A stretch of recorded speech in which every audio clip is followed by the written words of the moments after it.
The Vulnerability Intelligence tab within Google Threat Intelligence provides access to a comprehensive list of our tracked vulnerabilities.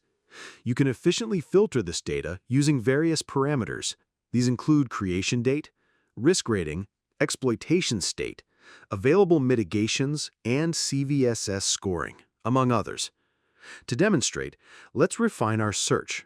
We can set the risk rating to critical and high, the creation date to the last 2 months, and the exploitation state to confirmed.